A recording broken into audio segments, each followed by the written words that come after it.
Starliner Media. Starliner Media presents Music Night at the Majestic with your host, Michael Boswell. Brought to you by... When Signs and Displays Direct was launched 15 years ago, it featured a complete line of banners and stands, product displays, and more. Today, the company is known as SDD and is the industry leader in turnkey, no-inventory POP programs. SDD has expanded into branding programs for both corporate and private label, as well as consulting services for retail showroom design and more. Visit sdd-us.com. That's sdd-us.com.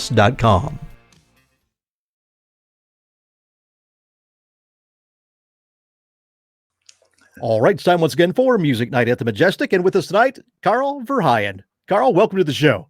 Thank you, Michael. Good to be here. Yeah, we're glad to have you here. For those of you who the name is familiar, Carl was named one of the top 10 guitarists in the world by Guitar Player magazine. No pressure on you, Carl. Yeah, really. I've been a practice.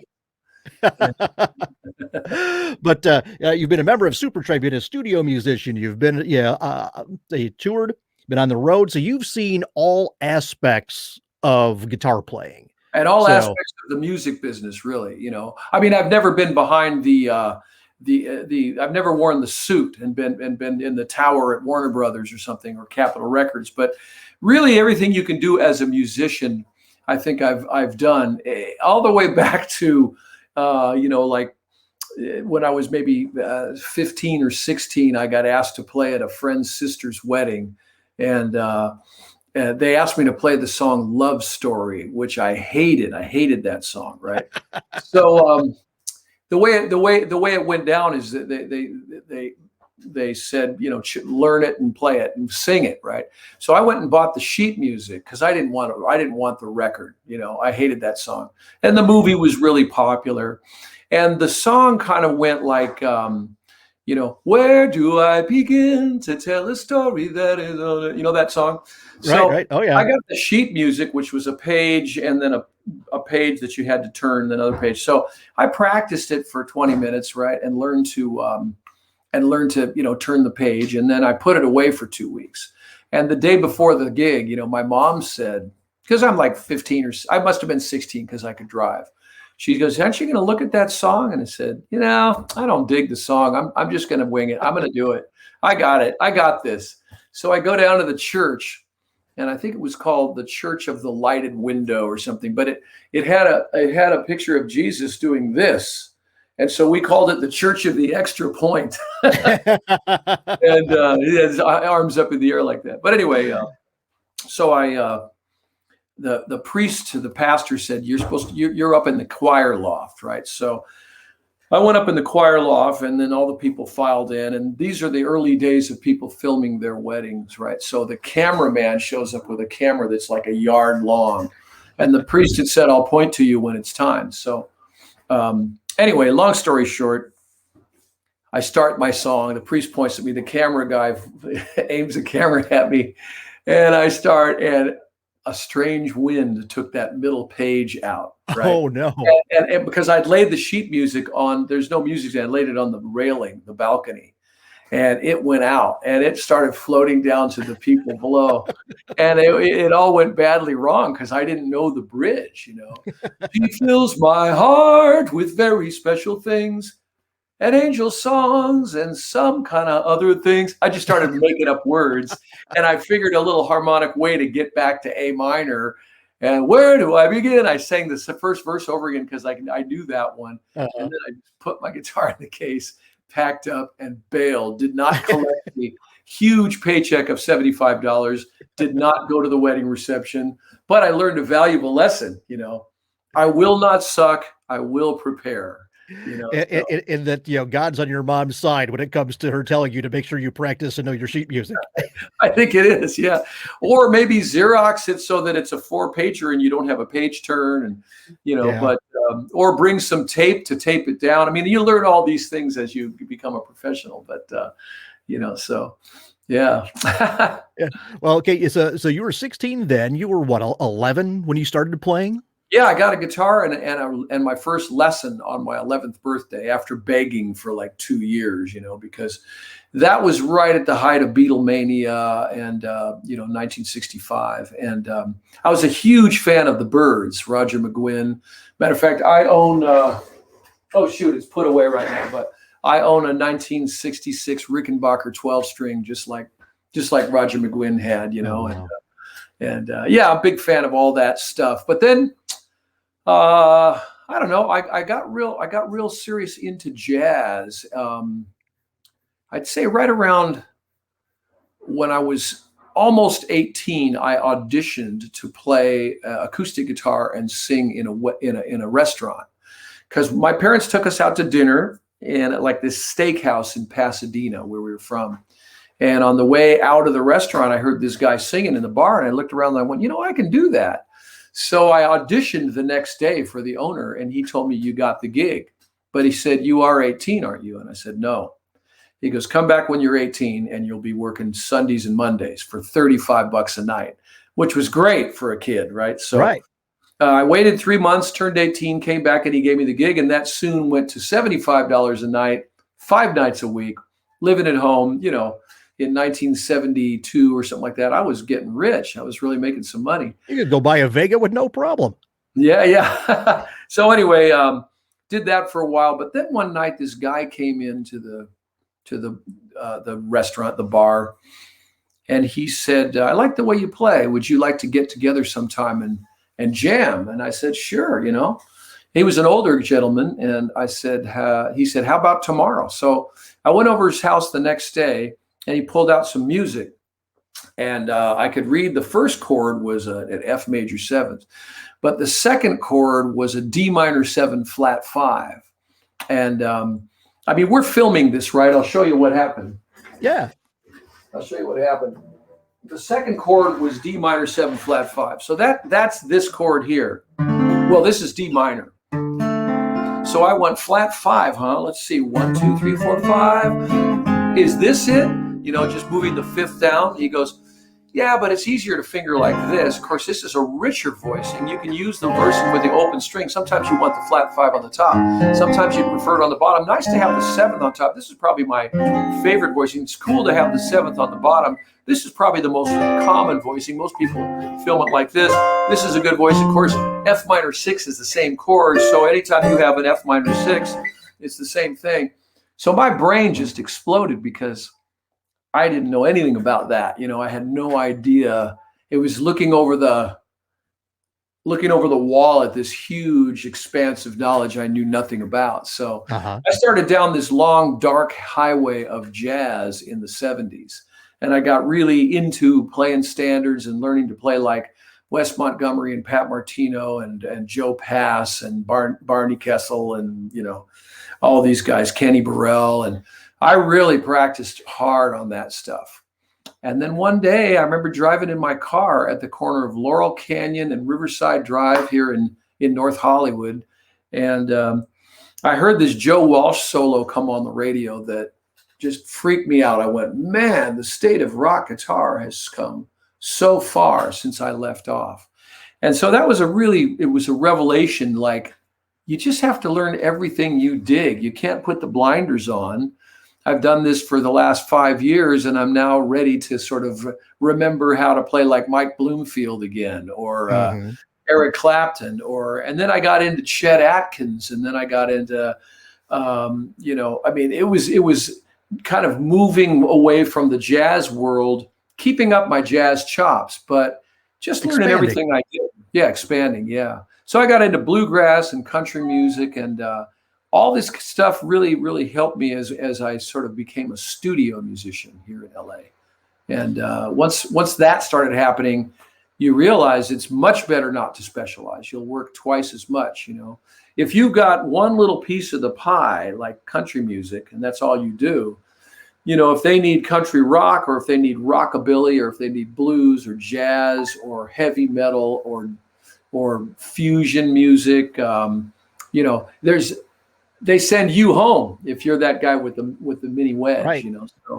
So that's kind of what happened. But it was just an organic thing. I just went, man, I'm tired of transcribing Albert King licks all week long. I'm gonna transcribe some Alvin Lee or some Albert Lee. You know what I mean? Just like I would just change, or just immerse myself in something for a while and then move on, and just kind of float as many boats as I could. So yeah.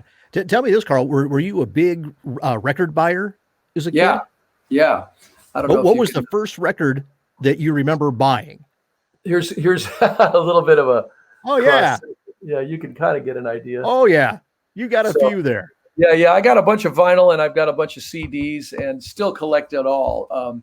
The first record I remember buying was I think it was Mr. Tambourine Man by the Byrds, but I had already bought, that was albums, but I'd already bought singles. I remember having Nowhere Man backed by Yes It Is, and Do You Want to Dance by the Beach Boys backed by Do You Want to Dance Part 2.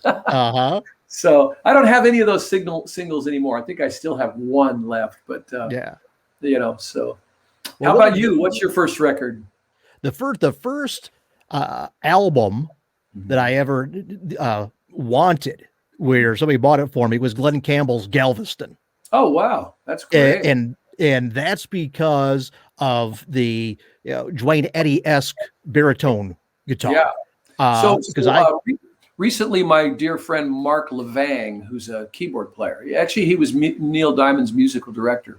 His father, Neil Levang, was the guy who played baritone guitar on Wichita Linemen, right? Oh wow! And I always thought that has to be Glen Campbell, but apparently it was Neil Levang. So when Neil Levang passed away, Mark called me and said, "Hey, we're going to sell his guitars because he's a keyboard guy. He doesn't need them. So we're selling his guitars. Anything you want?" And they sent me the list, and I go, "Yeah, I want that Fender Bass 6. I don't have one of those. I got 2 baritone guitars, but not one of those." He goes, "Well, I went down to the Musicians Union and I got the microfilm and printed out the contract from Wichita Linemen, and my dad played the solo on that. So we're asking $12,000." And I go, "Yeah, I got 2 baritones. I don't think I can." I'm good, thanks. Appreciate it, but I love Galveston. I love Glenn. I met him one time at a country club. Not that I'm a golfer or anything, but I was playing there on a wedding reception or something as a kid, and there's Glen Campbell. What a star! What a monster! Oh, absolutely, and what a player! Yeah, I know, killer guitar player. So yeah. But it's that sound, because growing up, my dad was a big Dwayne Eddy fan.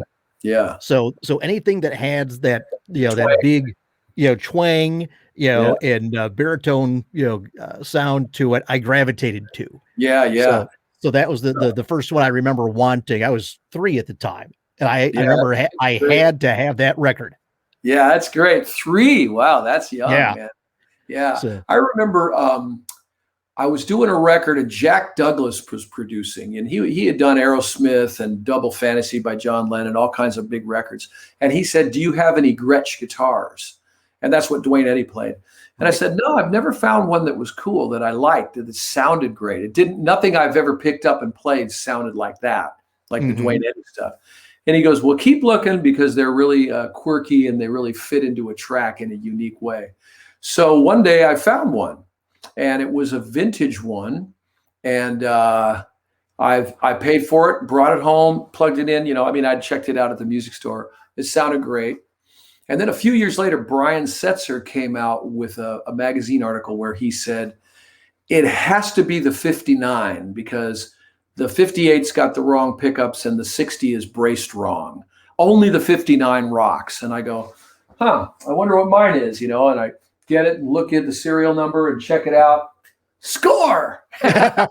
So I just used my ear, but I found the right one and the right model. And it went from being like $3,000 to $10,000 overnight because of his endorsement like that. So yeah, I hang on to that one. That's a good one. So absolutely. Well, from the time you were 16, where did your career go from there? Well, let's see. I kept going a little bit as a single, meaning playing and singing 5 nights a week. I was also playing in a band in Pasadena called Mad Shadow, which was a bunch of my buddies, and it was kind of one of those, it was just like a Van Halen thing, and that we did a lot of backyard kegger parties, right? All around that area, and the high school dances, but we worked a lot. It was good. And then I decided I would move to Massachusetts because of a girl. And I moved back there and went to Berklee College of Music, but just for 1 semester. And at that point, I realized I don't need more theory. I can figure that out. What I really need is I need experience. I need to get on the street and start playing. So I moved back here and got in with some jazz guys and some different bands and did this jazz thing for a while. But then I was living south of here in Orange County, which is great because it's got a lot of clubs and you could work that way. Only 2 studios, but soon I took over. I was kind of the busiest studio guy in town. But the big pond was up here in LA, where you had Larry Carlton and Jay Graydon. And as far as the studio scene goes, you had to be in LA to be involved in that. And I kind of examined it and I went, that looks like a pretty fun gig. Down in Orange County, I can play clubs, I can teach, and I can work at Disneyland and do the occasional, recording sessions, which were mostly Disney. So I moved up to LA in 1980. It was a 1 hour difference, and started to just get some of these sessions. And then I remember getting the Laverne and Shirley show and then Happy Days show. And, so some of that, I call that kind of entry level studio work because it's TV work and it's not very satisfying creatively. You're basically reading the notes, and Right. Then slowly worked into some movies and then some record dates. And then I was starting to get some good paying jingles, jingles that have the residuals. So you can really make some great money because they have to pay you every time they change the copy, the voiceover. So that started to come in. But then in around 1985, I was doing a record date at a studio somewhere on the west side of town. And I'd never been there before. It was for a female artist. I forget her name, but the engineer was a British guy and we got along really well. I liked what he was doing and he liked my sounds and we exchanged numbers. And apparently he was in touch with the whole Supertramp management and the front of house guy, a guy named Norman Hall, although he said Norman Hall, and a British guy. And they had been auditioning guitar players for their next tour. And Roger Hodgson had left the band. And so they needed a guy to replace him on guitar and vocals and another guy to replace him on keyboards and vocals. So I got a call like at 9:30 that night from this Norman Hall guy asking me if I wanted to audition tomorrow morning. So this is 1985. So if you don't own any Supertramp records, which I guess I didn't. I'd heard them a lot on the radio, but I really didn't know any of the tunes. Mm-hmm. So the audition was at 9:30 in the morning. So I made it over there to Rick Davies' mansion in Encino. He lived right down the street from the Jackson's house. And okay. I made it over there, at 9:15 or so, and plugged into whatever amp. Those guys were in their tennis whites up on a higher level in the backyard playing tennis, playing doubles. So they came down and I said, guys, I apologize. I don't know any of your tunes. I didn't have time to prepare. And they said, we don't want to play any of our bloody tunes. Let's play the blues. So we played the blues and I sang some and stuff like that. And then, thank you. But what was sad, what was weird was when I was walking in, Buzzy Featon was walking out, and he was a hero of mine. I'd done some sessions with him and learned a lot from him. I mean, he had done, the Buzzy Featon, Neil Larson band, Full Moon, I think it was called. He had been in the Butterfield Blues Band. I think he even played in the Rascals for a while. He was quite a heavy player. Mm-hmm. And he was leaving, and I was coming in. I'm going, oh, man, I just play his stuff loud. So anyway, they called me at 9:30 that night and said, you got the gig. We're going to do America for 3 months. It's all big arenas and stadiums and stuff. And then we're going to take Christmas off, and then we're going to go to Europe for 4 months. And it was like, whoa. So I basically went from playing to, 40 to 60 people a night to 20,000 a night, Wow. pretty much overnight. So it was fun. How long did it take to learn that catalog? Well, here's the funny thing. I'm prepared, right? I had the sheet music fall out from the balcony. So I went home, checked it out pretty in depth. Then they had a meeting at Rick's studio, Rick Davies' studio, and he basically divided up the vocal parts and there was a second guitar player at the time, but I was supposedly lead guitar, and there was another guy playing rhythm guitar, Marty Walsh. So they gave me all the solos and stuff, and then various vocal lines. So I made notes, went home, learned it all, and then I went to Big Sur up the coast with my wife, saying, okay, we're going to do 6 weeks of rehearsal, so I better know this stuff going in. So I learned it even on the road. We were listening to it. I was making notes as she was driving. Got to the first day of rehearsal, which was at A&M Records in the very hall where they filmed Soul Train at the time. And I knew it. I could have played the gig that night, Uh-huh. But they were very, very methodical and slow. They'd never worked with musicians that are like studio guys that can read and write music. They basically put this stuff together piece by piece in a garage or in a room, right? Right. So, I mean, I'm telling the bass player, no, man, I think it's supposed to be a C sharp there because I'm playing C sharp 7. I don't think you can play a D, right? And oh yeah, I knew it better than him. And they were doing things like, they said, "Are you playing anything at this part of the song?" There was a song called "Brother, Where You Bound," the title song, and I go, Right. "No." And they go, "Would you mind playing this drum thing? It's dot dot dot dot dot ba da dot dot on a digital, pad." Right. And so I go, "No, let me try it." So I could walk over and do that, but it was finger snaps, right? So they go, no, we got to get this right. They sent the drum tech to Guitar Center to get the right chip to put in. Everything stops. And I'm like I'm the new guy in the band. I'm going, "Guys, can't we work on background vocals or something?" I mean, oh, no, we got to get this right. So it was pretty bizarre. Uh-huh. So that was 2 weeks there, then 4 weeks of production rehearsals at Zoetrope Studios.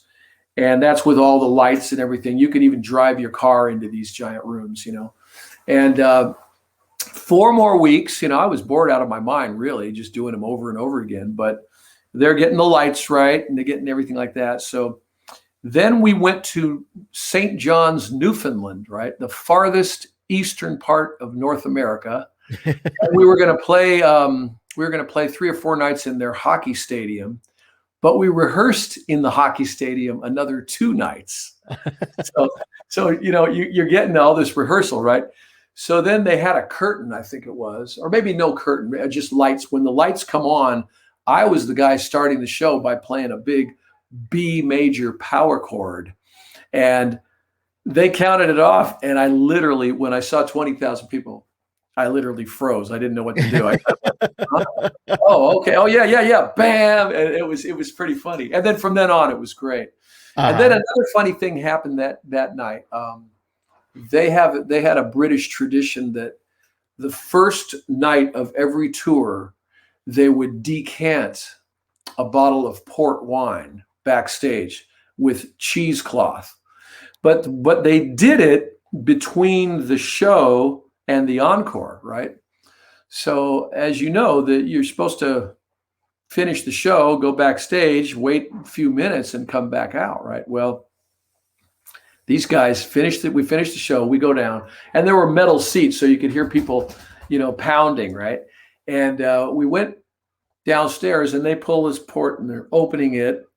And I'm used to the kind of cheap encores where you don't even get to the door of the backstage before you turn around, "Thank you," So we're back there, and I'm kind of going, "Guys," and they're just dribbling this port wine through this cheesecloth. And then we finally get it all done. It's like 10 or 12 minutes and nobody's going anywhere. They're all just screaming. and we toast, and then we go back up and played, I don't know, Dreamer or whatever one of those tunes, it's crime of the century for sure. But it was pretty wild, I'm big shock into big time rock and roll, so. Yeah. Well, tell me this, since the Supertramp albums were so sonically pure, I mean, it's so clean. What was it like trying to recreate that? How clean those albums were in a live setting?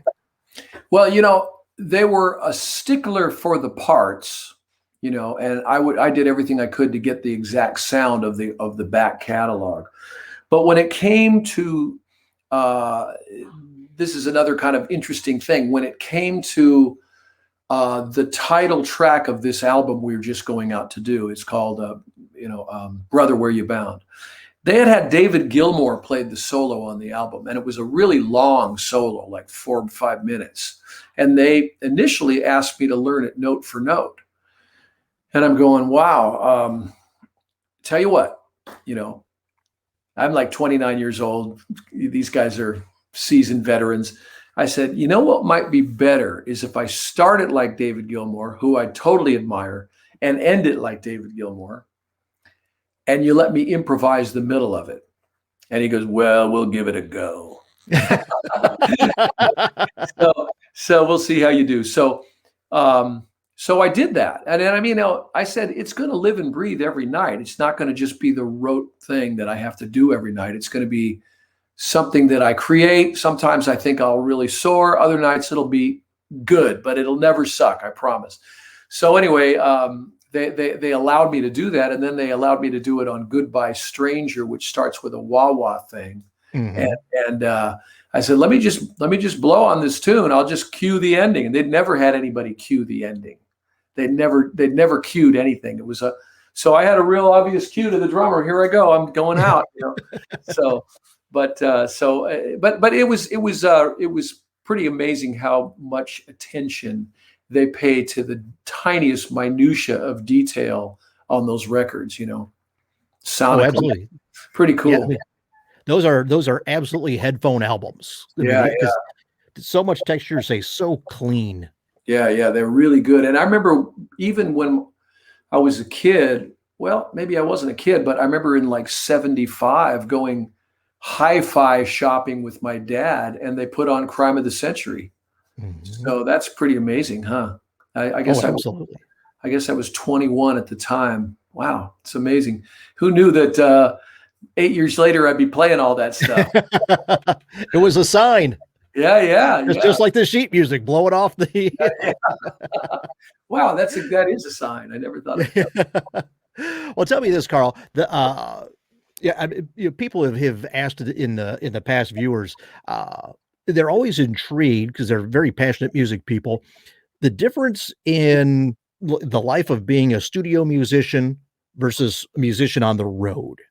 What's the difference as far as your performance, what's required of you? And, obviously you've got more freedom on the road than you do in the studio because you're dictated what the artist wants or what have you. Mm-hmm. Well, if you relate it, I tend to divide my career like that into 3 categories. One is the studio musician, who is basically the well-listened craftsman. In other words, if you tell me I want that ZZ Top sound, I'm knowledgeable about that. I'm a big Billy Gibbons fan. I know that he plays a Les Paul guitar through a Fender Champ or tweed Fender amp, does a lot of pinch harmonics. He has the Texas shuffle, which is different than the Chicago shuffle.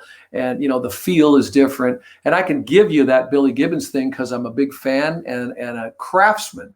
Much like a plumber looks under your sink and goes, well, you're going to need a 1/4-inch street L, and you're going to need a screw to glue, a T. You know what I mean? And I'm going to need this pipe wrench, and I'm going to need some putty. I'm the guy that goes to his trunk and gets the Les Paul and this out and can deliver, right?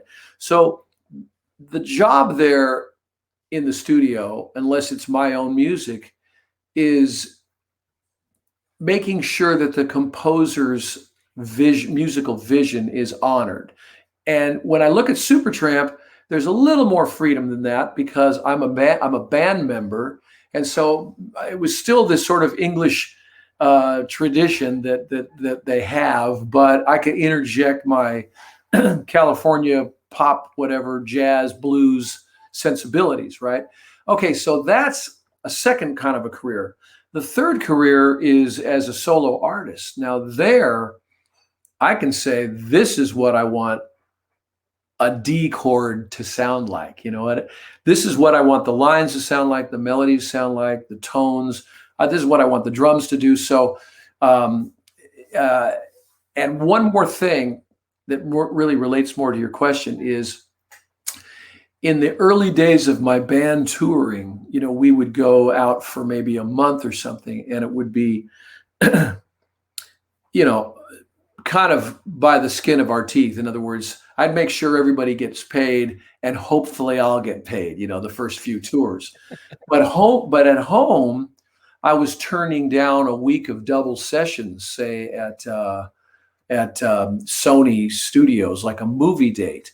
And, you know, that would be something that would pay, you know, 3 or 4 days of that might pay what my whole tour paid. But at some point, I mean, at that moment, you sort of make the decision. Do I want to be in headphones, sight reading M11, which is music reel 1, Q1, M11 or M16? Do I want to be sight reading some 22-second cue that fits into this TV show or this movie? Or do I want to be playing my own songs in front of a whole group of people that are actually singing along, lyrics that I wrote in my kitchen, you know, sitting on a stool at the, you know, in my kitchen, and sort of the self-satisfying thing of doing that is so much greater than being a studio musician, you know, for me. Because I always thought being a studio musician was a great way to make a living, but a gigantic detour. You know what I mean? Right. So because when I was a kid, I thought, yeah, see those pictures of George Harrison? That's what I'm going to do. You know what I mean? I mean, we all did as musicians. That, you know, you look at whoever it was, Van Halen, if you're born later than me, or you know, Brian May, or some of the guy, and you go, that's right. What I want to do for a living. So. Exactly. Well, I'll tell you, since you mentioned, you know, being able to do your own thing, let's talk about the new album, Sundial. Oh yeah, Sundial. Yeah. What I like is the fact that this goes through, you know, your whole catalog, is the fact that all those things that are a part of your skill set, if you will, you know, knowing blues, knowing jazz, fusion, country, rock, what have you, you're able to meld them into, you know, a sonic journey, if you will, for the listener. I love it, Michael. You get it. You know, I know that there's a lot of closed-minded people that want to hear a blues album and every track is a blues, but you know, I kind of refuse to specialize. I mean, I know I have things that are real to me that are better than others. You know, skills. You know, I can play country music, but not as well as Brad Paisley. You know what I mean? So, and we've jammed together, he and I go, man, you've got that going, or something. But it is real for me. I mean, I love playing country music. So I think by not specializing, it's just more eclectic and more genre defying, if you will, you know. But you remember when we were young, you know, you would hear a Beatles album that would have "I'm Down," which is just, you know, a rocker, like in the style of Little Richard. And it would also have, you know, there were bells on a hill, but I never heard them ringing. You know, it would have that. So we kind of grew up in that mentality where any song follows any song, and it doesn't have to be all one style. And Beatles are just one example. I mean, look at the Beach Boys, and you know, they'd go from "I Get Around" to "In My Room," you know, to "God Only Knows," you know. And so Elton John, he makes like a country record, and then he's doing Mad Men Across the Water or whatever. So there's all kinds of examples in our upbringing. Right, of exactly. eclectic records like that. So, Well, you mentioned Elton John on Sundial. You do a version of Michelle's song. yeah, not many That people know that song. Well, as I say, that the Friends soundtrack album that he and Bernie did, that was like right before the big breakout. I think you're right. Yeah, and it was kind of a sappy little movie, but that song kills me. I heard it one night driving home, and I went, man, nobody's covered that song. Nobody thinks about it. It's never played on the radio. You hear Rocket Man and all those tunes. Daniel and Your Song and all the other early stuff. Exactly. Yeah. But you never hear that one. So I tried to think of it like an Allman Brothers version, and it didn't fly completely like that.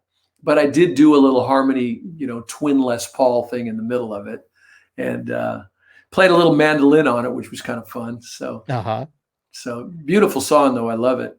Yeah, absolutely. Now you also do another cover of People Gotta Be Free. Yeah, reggae. And with that, I was going to say, you did like a reggae ska influence on that, and which I thought was really cool. Now, what made you choose to do that song, and why that approach? Well, first of all, I'm a big Rascals fan. I play that Rascals Greatest Hits album all the time, and I've gone to see Felix Cavalier as many times as he's come to town. He's just one of those timeless voices, blue-eyed soul kind of voices.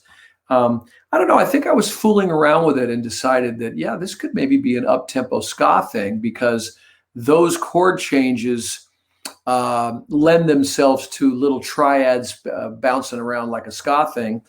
But I wrote a chart out, and I wrote something like the tempo, meaning, I don't know, 145. And I glanced at it in the studio and told the engineer, give me a click track for our headphones to play along with of 165. And he goes, okay. And it was really up. And I go, is this what I meant? I don't know. Let's count it off. And we did it. And when we finished it, we all just started laughing. And I went into the studio. I went into the control room and told the engineer, we got to do that again. I'm sorry. I told you the wrong tempo. That was way too fast. And he goes, no. That's what I liked about it. It's so up. It's so burning. And it was pretty blazing. So we kept that first take and said, all right, that's what it's going to be. Anyway, so. Well, different is good. It was a what do I call it? A happy accident. You'll take them when you can get them. Yeah, I know. I remember one time being in the studio doing my record Slang Justice. And, I had a Stratocaster plugged into a Fender Princeton amp, which are little small 110 amplifiers. And I went out in the studio to adjust it, to take some treble off or add some bass or whatever. And next to it was a dobro that Jim Messina had sold me. And as I played a chord, the dobro was ringing. Because sympathetic vibrations from the speaker were causing the thing to kind of move. I got this idea. The tune's in B flat. I'll tune the dobro to B flat, D, and F, the triad notes of B flat. And it had a pickup in it. We'll take a line out of there and go into a channel, and we'll be able to have like a tuned reverb that we can bring up with a fader, So we did it, and it's just the most magical sound. And I could never really get it that great again. I don't know, maybe it's that key, that room, that microphone, whatever it was that worked. But anyway, again, divine intervention. Yeah, divine intervention. It was a happy accident. So, well, I'll tell you, you'd mentioned David Gilmour earlier from Brother Where You Bound on Sundial. Spiral Glide. Has got a Gilmour-esque feel to it. Yeah. Well, one of my drummers, let's see, about the second guy that played in my band for about 3 or 4 albums and many tours, Steve DeStanislow, he got the gig with David Gilmour. So I had already met Gilmour backstage at the Albert Hall when Supertramp played there in '86, but I got to go backstage a couple of times, once in Florence, Italy, Firenze, and once here in LA, and meet him and talk to him. And he's just a great English gentleman.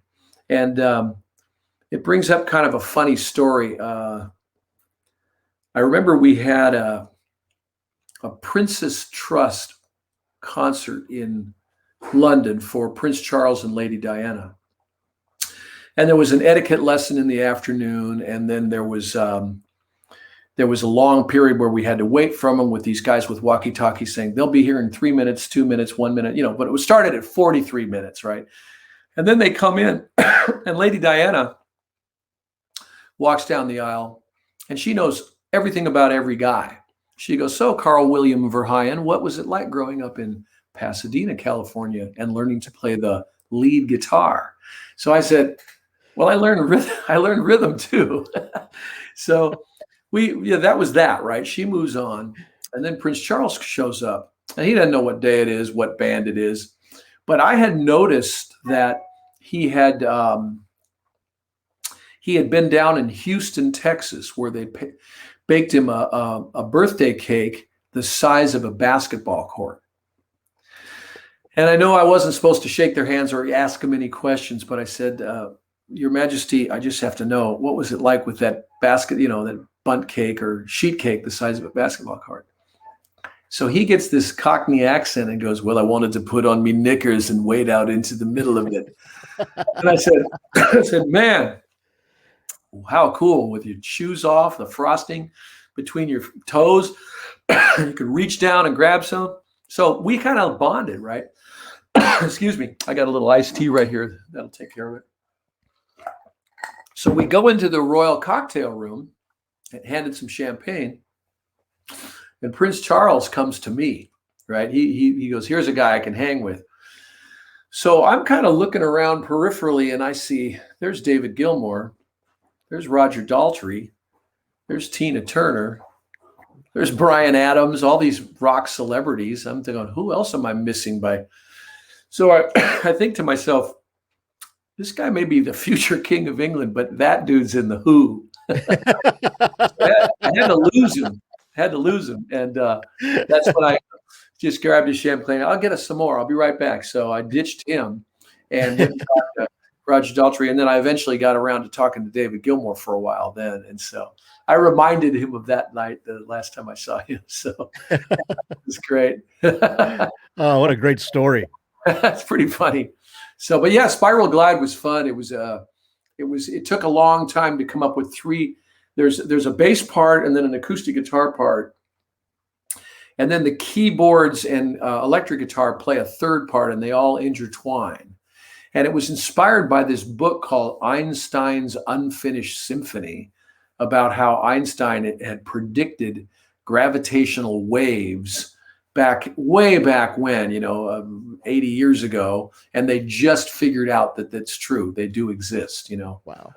Like gravitational waves can actually move. Light bends coming around the sun from distant stars. It actually bends it because of the sun's gravity. So just weird, fascinating stuff, but it inspired that little song. So yeah, no, I like it.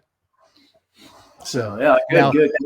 Now another track, it's the second track on there, and I may mispronounce the name on this. Is it Kaniki? That's the one. Yeah. Yeah. No, I really go ahead. I really like that because you got some interesting tones on that one. Ah, cool. Well, I used a Gibson SG sort of in the style of Santana. One of my drummers, Walfredo Reyes, that played with me for many years, was in Carlos Santana's. He was in Santana for about 5 or 6 years. And his dad, Walfredo Reyes Sr., had been asked to join Santana when he started it. But he had just moved to Las Vegas and got a job at the Sands playing, with health insurance, and all the kids are in school. But many years later, number one son, Walfredo, Wally, gets the gig. So I was a little bit inspired by that, but mostly my wife brought home, she works at a music and arts library, and you can take out CDs. And she brought home this like 3 or 4 CD set of Afro Pop music, African music. And, it's all this stuff we've never heard, but it's real popular there. So some of those grooves are really enticing. So that's what I wrote that song to, one of those grooves. Afro Pop. I think I called it Afro Pop 145 because that was the tempo for a while. And but it's a barn burner. It's a lot of fun to play. We're gonna pull it off live, hopefully. Yeah. Well, tell me this: hopefully you'll be able to be out on the road and get those dates going. Yeah. My agent called me this morning and offered me 2 nights in New York. So I'm going, well, let's put a tour together. Let's make it so that there's more, But right now I've got a West Coast tour, and I've got hey, Carol, quit making that door do that, or shut my door. Shut this door, please. My wife's going in and out of the squeakiest door in the house. Hey, man. Tell her if she wants a cameo, she can have a cameo. Hey, come for a cameo. Oh, she's gone. Anyway, so I'm supposed to do 5 weeks in Europe, and I'm supposed to do a week and a half coming down the West Coast so far. And it's looking like it just might happen, Unfortunately, my drummer, a guy named John Mader, he's also drummer for the West Coast Los Angeles Hamilton play. And that gig pays, a lot of money. In 2 nights, he makes what I can pay in a week, so, and it's union. So you get your health insurance and your pension paid and all that. So I might be looking for some alternate players here and there, but I'll make it happen. The show must go on is the way I look at it. So. All right. Well, hopefully the tour will bring you through Chicago. So yeah, I love playing in Chicago. Yeah, it's been a while too. It's been I think we did it in maybe 2017, and I can't remember where we played, but it was full. It was a good full house, So Chicago is a good music town. Yeah, it really is. I love it. I got fans there too. I got a bunch of people that come out and see, and even come down from Canada. So this could happen. So yeah, anyway. Good deal. So, I'll tell you what, Carl, we've blown well past our intended time frame here. So I will make sure that I don't overstay my welcome with you. Well, let's do it again sometime, Michael. I enjoyed talking to you. So. Oh, tell you what, that sounds good to me. Well, I'll tell you what, in the meantime, throughout the show, we have had your social media posting on there, your website. Do check out Sundial, Carl's new album. It's really good. I thoroughly enjoyed it. Great. In the meantime, I want to thank everybody for watching. Carl, thank you for taking the time to join us here. Great. Thank you. I appreciate it, Michael. No problem. Next time. All right. Everybody, have a good night. You too. This has been Music Night at the Majestic with Michael Boswell. If you enjoyed this edition of Music Night at the Majestic, follow us on Facebook, YouTube, Twitter, Instagram, and at musicnight.net. Music Night at the Majestic is a copyright production of Starliner Media. Any use of the accounts and descriptions of this program, its audio or visual content, without the express written consent of Starliner Media is prohibited. Thank you for joining us this evening. We'll see you next time for Music Night at the Majestic. This is your announcer speaking.